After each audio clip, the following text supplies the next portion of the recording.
Monsieur le ministre de l'Environnement, Monsieur le ministre du Travail, du Dialogue social en relation avec les institutions, Monsieur le ministre des Finances, Monsieur le ministre de l'Environnement, Oussouye est connu comme un département qui a les meilleurs bas-fonds au niveau national.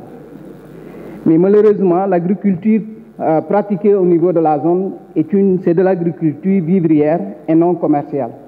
Et moi, je me dis que c'est peut-être la raison pour laquelle le gouvernement du Sénégal n'accorde pas de l'intérêt à ce département. Donc, si je prends, on doit s'accorder également que la souveraineté alimentaire ou la sécurité alimentaire dont on parle commence d'abord par l'autoconsommation. Donc, et du fait, Oussouye, toutes les 5 communes du département ont un problème commun, c'est le problème de la salinisation.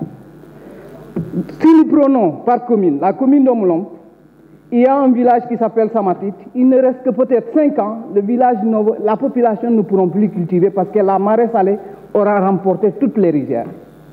Si nous prenons la commune de Djemberin, ils sont confrontés à 2 problèmes. Le problème de la salinisation, mais également le problème de l'érosion côtière.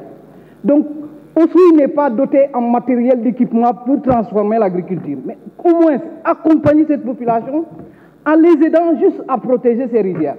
La population pourra continuer de cultiver et de s'autosuffire en termes alimentaires. Monsieur le ministre, un village qui s'appelle Kahem, Kahem et Batinière est une île.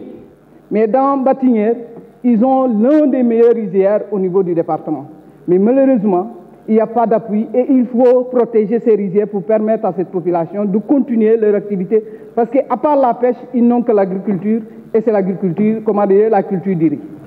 Donc l'autre élément, c'est Santiago-Manjac qui a à Kahem, à Girek, ont également les mêmes problèmes parce que séparés des autres villages par le fleuve.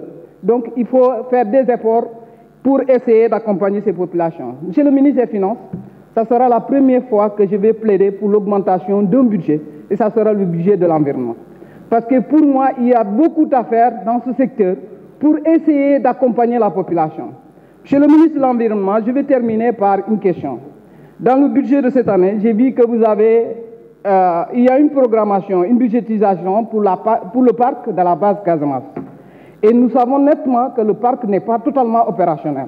Et je voudrais savoir à quand réellement le démarrage des activités au niveau du parc de la base Casamance. Je vous remercie.